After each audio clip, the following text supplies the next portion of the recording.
This episode of the New Medical Nomads podcast is brought to you by Nomadicare. Now, personally, I love Nomadicare. I've used Nomadicare, and I recommend the company to all new travelers. What Nomadicare does is it takes the fear out of getting set up with a bad recruiter, which is the biggest fear that you have jumping into this journey. So they sit down, they interview recruiters, they vet them, get them on a list, and then provide them to you as a free service, as a free recruiter matchmaking service in order to get you started on your journey. Now, usually you only get 2 recruiters going through Nomadicare, but being a listener of the show, you can get 3. So this is how it's going to work. You go to nomadicare.com/Dylan. You will get set up with 3 recruiters to be on your dream team, as well as a guide to get you started on your journey. Hey Nomad, this is Dylan, and I'll be coming at you from Thailand and Bali. But welcome to a series of blogs that have helped me along my journeys, along getting started and being a medical traveler.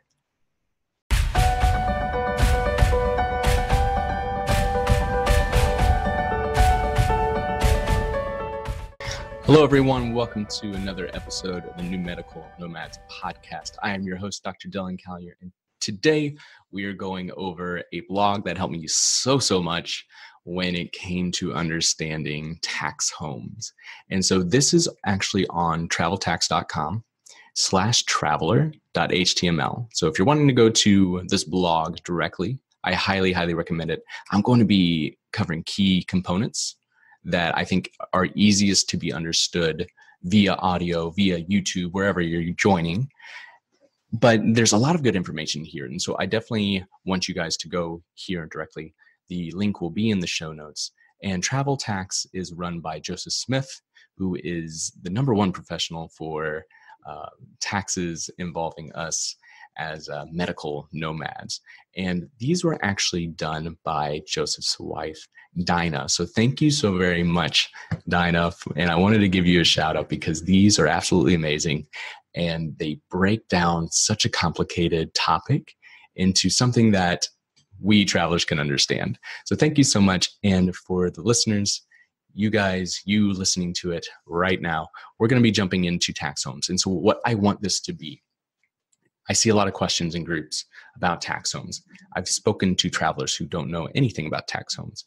And this is including newer persons, and this is including 3-year plus travelers that don't understand or knew that this was a thing. And there are many travelers out there that don't understand that you are not entitled to tax-free money, that you must qualify based on the rules that the IRS sets, that state sets, that all these tax rules out there. You have to play by the rules if you want this tax-free reimbursements, types of deductions, all the terminology that goes into taxing. Again, I'm not a tax professional, but I'm reading from a tax professional blog. So this is what we're going into. I want this video to be able to be posted to where if there are tax questions, you can just watch this quick video. It talks about the basics that you need to know, and then also gives you a good reference of this blog to go to. So that's what we're going into right now. So I'm actually on the page here. I'm going to be reading it to you guys. And then if I can add any little twists, little commentaries that I can. But that is the biggest thing, is just because there's a traveler out there that has been traveling for multiple plus years, even the veterans who've been doing it 6 to 7 plus years, doesn't necessarily mean that they're doing everything correctly. And so you need to surround yourself with people that know this information. Go to traveltax.com. There's a wealth of knowledge there about this stuff. And then also go to the Travelers Conference, TravCon, in order to learn more about this in person. And of course, grow your network with all the other travelers. But here we go. We are going into tax home. What it is. What is a tax home? So we hear about it. A lot of people don't like to get into it.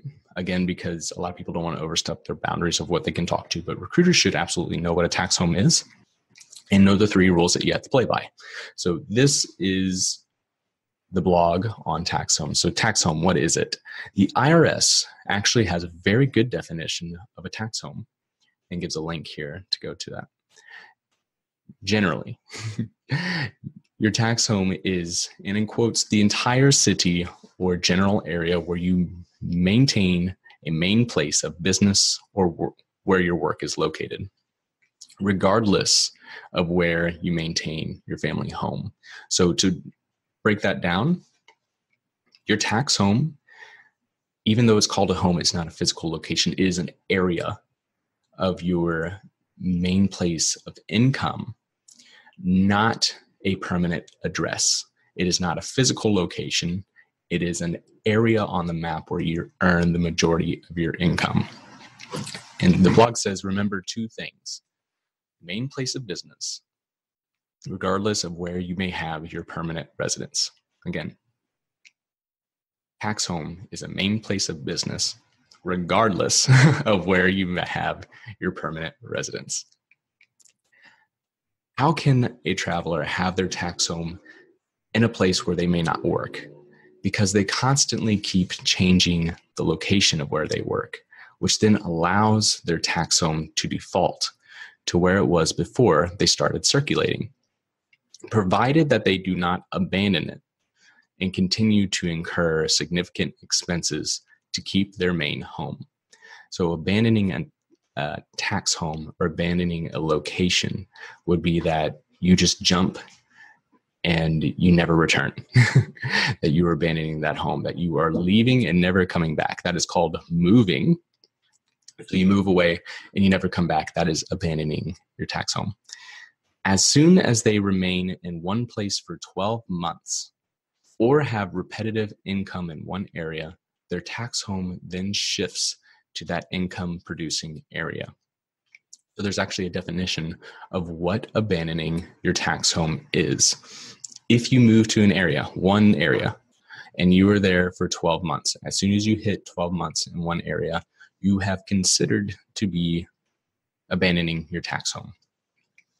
You never come back. You're there for a straight 12 months. The new place you just moved to is your tax home.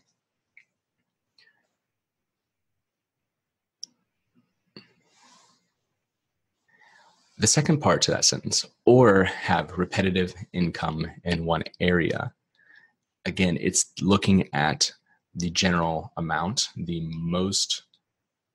area where you gain most of your income. So if you believe your tax home, your tax area is back where you originally started traveling, but when you travel, you go 6 months to the Bay Area in California, and then for the next 4 years, you come back and go 6 months every year back to the Bay Area of California. You've now had repetitive income in the Bay Area, and that is likely going to be your tax home if you haven't had any other significant income back where your home is or where you're originally from, that original tax area. So the idea of a tax home, the idea of a tax area, is that it's not set in a physical location. It can move, and it can move without you realizing it. So reading this again, as soon as you maintain a place of 12 months straight or have repetitive income in one area, that tax home will now shift to that as the income producing area. The last paragraph of this, a traveler can also reach a point that they are considered to have abandoned their tax home. If they go long periods without returning, stay only for a few days at a time, that area is no longer considered a home. This can cause the traveler to be considered itinerant, where the tax home is wherever the traveler works. As a company, we suggest that the goal is 30 days a year at home or 60 days every 2 years. So there is your definition for what it looks like to abandon your home, and also how to avoid abandoning your home. So if you are traveling, the takeaway from this is that you cannot go somewhere 12 months straight. You can go somewhere and then come back for 30 days out of the year or 60 days every 2 years, according to this blog, and you will not have been considered to abandon your tax home. But if you consistently go to that same area, if you're not moving like a normal traveler contract where you have 13-week assignments and you're bouncing around all over the United States. If you continue to repetitively go to a certain area, your tax home can shift to there because now you're producing and earning the majority of your income in that area. So that is why it is important to make sure that we do not have patterns. If someone were to look at us and say, oh, you go to the Bay Area 6 months every single year, or even a quarter, because if you're bouncing around all the other ones and they look and they're able to kind of create a column of all the places you've been, and you keep returning to column 1, and that's where you earn the majority of your income, that is now your tax home, no longer the original place that you started. So that is the first little blog on tax home. What is it? I also really like this page because they're very short, they're very concise, and you can boom, read it, really focus on it, understand it, and then move on to the next spot. Moving down to the next, what I would consider most important piece of this blog, of the tax home. What are the 3 requirements to determine if you have a tax home? If you do not have a regular or main place of business or work, use the following 3 factors to determine where your tax home is. Number 1, you perform part of your business in the area of your main home and use that home for lodging while doing business in that area, AKA a job. So you perform part of your business in the area of your main home, so your permanent address, that physical location that you were calling home, and you actually work in that area. That is number 1. There are 3 rules, and we'll get to what to do kind of at the end. It really does a good job of explaining it. So that's number 1.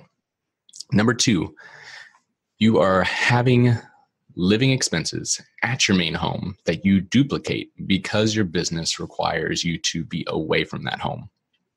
So you travel to a new area, you're going on basically what they would consider a business trip. You're going on a contract. You have payments that you still are paying at your home because you still live there, even though that you're away on a business trip, even though that you're away on a contract. So you are also paying for living expenses wherever that contract is because it's too far away for you to commute. So that is number 2. Number 3, you have not abandoned the area in which both your historical place of lodging and your claimed main home are located. You have a member or members of your family living at your main home, or you often use that home for lodging. So that is number 3. You have not abandoned that home, that even though you are traveling away from it, you either come back to it to where you're not abandoning it. Again, before they said 30 days out of a year or 60 days out of 2 years, or you have a family member that is living there. So those are the 3 rules. You have a job and you use that home when you go back and you work somewhere in that area. Number 2, you have living expenses at that home regardless of if you are living in it or if you're away on contract somewhere else. You are always paying rent. You're always paying utilities, something. Number 3, you have a family member there, or you often return for that lodging in order to return home because that's your home. So here's the next part. So those are the 3 rules. If you satisfy all 3 factors, your tax home is the home where you regularly live. If you satisfy only 2 factors, you may have a tax home depending on all the facts and circumstances. If you satisfy only 1 factor, you are an itinerant. Your tax home is wherever you work and you cannot deduct travel expenses. I'm going to read that again. So if you satisfy all 3 factors, your tax home is good. If you go back to your home and work, if you are always paying expenses for that home and you have a family member and you return there regularly, even though you take contracts throughout the year, you have a tax home. Most travelers play in this area of satisfying only two factors. So that is why it's important to have a tax professional on your side in order to make sure that you are for sure a traveler and that you can get those that tax, free money, that tax deducted money back to you, that you qualify for it. Again, you're not entitled to it. You have to qualify. So that second part is most where travelers are. To make sure that we are qualified for it, you need a tax professional. If you are the third, if you do not meet that qualification, you are considered an itinerant. An itinerant is a term for somebody that travels that does not take advantage of the tax breaks that come along with it. There are travelers out there that do that. Some feel that it is better to do that and not have that emotional tie, and not have to worry about playing by these rules, and not have to worry about maybe consequences of being audited by the IRS, or having penalties if they do not qualify, and they just travel and then they don't take advantage of those tax breaks. You can do what you want, but majority of travelers do take advantage of these tax breaks, and we just need to make sure that you qualify. And this is something you have to take on your own accord, because you're the one that's going to have to pay for it in the end if you don't qualify. So recruiters should know what these are. Always, always, always talk to a tax professional on top of that. But you also want to make sure that the person that you're working with can explain this, that everybody's on the same page, that we are not putting ourselves at risk in order, to get a little bit extra cash, which is great. The last part is, it is important to note that the only unquestionable tax home maintains all three requirements, not just two. If you have concerns about satisfying these requirements, please give us a call and we can chat. Again, this is traveltax.com. After this section on tax homes, we have attempted to put together a series of traveler profiles where the traveler manages to maintain a tax home while only maintaining 2 out of the 3. May help you understand maintaining the path 2 out of 3 requires. And so I'm going to be going through those as well. But first, I wanted to talk about, again, how is a tax home different than a permanent address? So this is what it says. How is a tax home different than a permanent address? Try to think of your permanent address is what you use as a legal address. It is this address that you use to register your driver's license or to vote. It is the place that you have used historically as your home and the place you plan to use in the future. Usually, your permanent address remains until you take steps to change it to another location. I think the important part is the historical piece of the permanent address. So you can change your permanent address. You can say, oh, I'm moving in with my sister. I'm moving away to this town. And that permanent address, you can go through all the steps and change that. But the tax area doesn't quite work like that. Your tax home is your primary area of income. No legal ties required. Pro sports players are well known for living in one city or state, aka their permanent residence, and playing for another city across the country. That is their tax home. Confusion is in that for 99% of the people in the US, the permanent residence is in the same area as their tax home. But for us travelers, for us nomads, it takes on a whole new meaning. So your permanent address is different than your tax home, your tax area. You can move your permanent address. You can go through all those steps, but just because you moved your permanent address doesn't necessarily mean your tax home has moved. It takes time in order for the tax home to build up, in order for people to look at and say, okay, yeah, the majority of your income, the primary area of your income is in fact in this new place that you went.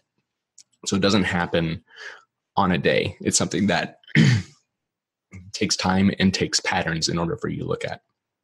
Now, that being said, your tax home can move even though your legal address, your permanent residence, address does not change. And that's why you have to be careful as a traveler, because if you go back to the same location very frequently, that all of a sudden can become your tax home. If they look back at the books and look back at the patterns and they say, wait a minute, your tax area, your majority area of income was actually over in the Bay Area of California, not at your permanent address. It used to be, but then here is where it switched. And then also making sure that you're not abandoning the legal address, that it has to be your home based on those abandonment requirements based on the previous blog that I have read. So they have some traveler examples here. I'm going to go through these. Again, I highly, highly recommend that you guys go to traveltax.com/traveler.html and read these on your own. But this is just a really quick way in order for you to get the information and ones that impacted me the most. All right, Nomad. So getting into these examples, and I like the little caveat that they have at the beginning of this. Again, everybody's just trying to protect themselves and saying that specific scenarios or examples that they give doesn't necessarily mean it applies to you and everything that you are doing. So it's very, very important to get a professional on your side to make sure that you're qualifying for these so that you can put yourself in the best financial position possible for whatever goals that you might have. And so the beginning in says, do not read these profiles without also ingesting the rest of the tax home frequently asked questions. They are essential to understanding why these individuals manage to maintain their tax homes by careful planning. We only include these examples because it's hard to understand the often abstract tax home requirements. And by describing perfect scenarios, it is sometimes easier to evaluate your own position. Feel free to contact us about your personal situation. Just one change in the below example can change the results. So there you go. There is your warning, but let's get into this. So Raleigh's Ralph. Ralph is a nuclear task manager from Raleigh, North Carolina. Due to the uniqueness of his job, he regularly circulates over 6 different plants in the country, never more than 9 months in one place, and has not worked in Raleigh since his college job 10 years ago. However, he owns a home there, and his wife is a professor at Duke. His kids go to school there between contracts every couple weekends, and every holiday he returns home. So a few things to look at. He regularly circulates over 6 different plants in the country, and he has history in that area. His wife is there, his kids go to school there, and he's going back very frequently. Every couple weekends, every holiday, he's there at home. So Ralph meets the criteria of number 2 and 3 due to the very frequent trips home, family ties, and the expenses of him paying for the house for his family and kids. Even though he keeps returning to the same places, they are in different areas of the country, and no one place can be assigned as more significant than any other. His tax home defaults to where it was historically, and it has maintained there since he has not abandoned it. So that's example number 1. Number 2, Adele went to college. Aspen's Adele. Adele went to college in her hometown and took her first job as an orthopedic RN at the local hospital. She has lived in the same home her whole life. Mom and dad don't take any money from her. When she got the urge to wander, she started her travel career. Fortunately for her, the hospital she works at is so short of help during ski season that she spends 3 months every winter working at her whole job while living rent-free at her parents' home. She also goes back there in between assignments and keeps her legal ties there. She makes $38,000 a year with her temporary assignments that vary by location, and $14,000 a year in Aspen, which comes out to she makes about a quarter of her annual salary there in Aspen at this ski hospital. She also does not repeat another location annually outside of Aspen. So Adele is the perfect example of meeting criteria number 1, where she has a job that she returns back to at home, and number 3, where she has historical ties. She has a family member there that she goes back to. She may continue to claim Aspen as her tax home and receive all her reimbursements tax-free, provided that she keeps the locations of her other contracts, changing constantly, and does not repeat assignments in another single location. Her income at home needs to always be significant in relation to her other income. Well, this sounds like the ideal setup. It is very hard to maintain, and you have to have a plan. You have to stick with the plan, and you have to document meticulously. So that is scenario number 2, where you have a person who's actually working and returning home and working at home. Last example is Wayne's Wilma. Wilma has it made with a tax home. Wilma has it made with a tax home in Wayne, Nebraska. She used to work in the local hospital, but she and another gal ended up going out to see the rest of the country, of course. Travel couple relationship goals. Wayne is a small college town with lots of old 2-bedroom houses that sell for as low as $30,000. She and her friend went to split the rent on one of these tiny places for $350 a month, with both of their names on the lease. Since she no longer works in the area, she makes a point of going home between assignments, hanging around for several weeks each time, seeing friends, going to weddings, even renewing her CPR at the local hospital. And her bank is a national bank, and all of her bills are taken care of online, making sure that all of her finances are still centered in Wayne's, Nebraska. So Wilma satisfied requirements of number 2 and number 3. So she returns back home very frequently, and then she's also keeping financial ties and making sure that she's not abandoning the home. She pays a fair market value for her home. That's important. Fair market value. You can't just pay somebody $5 for a room that you were living in before. It has to be fair market value. And you can look at that through Craigslist, through different other avenues of basically trying to figure out what you would be living in and what that would be worth to make sure that you're paying fair market value. He spends a significant amount of time there at her home and has all of her financial ties consistently in Wayne, indicating that she has not abandoned that location. In her case, she does well financially because her tax home is in a very low cost of living area. If she tried to do this with a tax home in Seattle, it would not be as easy to do, being that it's not as easy to afford to take several weeks off at a time without pay. Documentation of fair market value is essential in this equation. So you have to make sure that if you're in a low area of cost of living, say like middle of nowhere, Missouri, where I'm from, you can take advantage of that, but you have to make sure that it's fair market value. So definitely go to these tax professionals, ask about your specific situation, make sure that you're good. And those are the 3 main rules in order to go to. So I want to go back and just repeat those. And I hope that this has been an easy way to understand, and that if you want, this is not all the information. No, this is not all the information, but this is a good page to go to get started and to understand some of these components that a lot of travelers don't understand. That is very, very important to make sure that we are protecting ourselves for the finances and the taxes that we qualify for. So going back to the 3 rules, again, summary. You have a job back home that you return to, that you go back home and you work wherever that, if you're taking 30 days off a year, that you're going back and you're working during those 30 days to show that you're having and it's got to be a significant amount of income coming from that area. You have expenses that you duplicate at home. Even though you're away on a contract, you have financial obligations. You have financial contracts. You have signed contracts. Everything looks, smells, and feels like an actual contract that you would be either for owning a house or renting from an apartment. And so you are making those payments at fair market value in order to show that you haven't abandoned your home.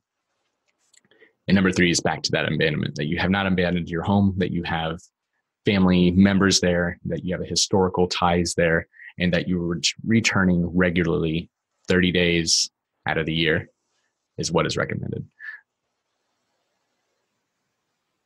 So nomads, I hope that you got some information. The tax situation is a very complicated one. It's always growing. It's always getting more complicated. Definitely keep tabs on this. My favorite place to go to learn about this is the Travelers Conference, TravCon. So definitely hit up the tax room, hit up the tax talks there in order to make sure that you're in the loop on all this. And I know it's not exciting, but it's very, very important that we know what we need to do in order to make sure that we're qualifying for this. Because even if you're playing by all the rules, if you don't document it, it didn't happen, as we've all heard before. But if you're looking for the next official launch of this episode, you can go to the New Medical Nomads podcast Facebook page, where I promote all the episodes there when I officially launch them. If you want the early access, you can follow on YouTube, you can follow on iTunes, Spotify, wherever you're at, I'll be at. And if you have any questions, Joseph Smith's actually in the New Medical Nomads Facebook group. You can go on there and tag him in a question. If he's already answered it somewhere, he will give you elsewhere, or he'll just tell you to call him if it's a really unique situation, so that you can make sure that you're taken care of. Finally, if you see these around, the likes, the hearts, the comments, reviews, stars, subscriptions, anything, any type of engagement allows more people to see this information, which allows us to help more individuals that need this information, which is ultimately the goal of the show, ultimately the goal of this podcast. So thank you so much, guys. I know this is very complex tax stuff, but this is the basics of getting started and what you really need to know. So thank you for hanging in there with me. Everybody, you guys have safe travels.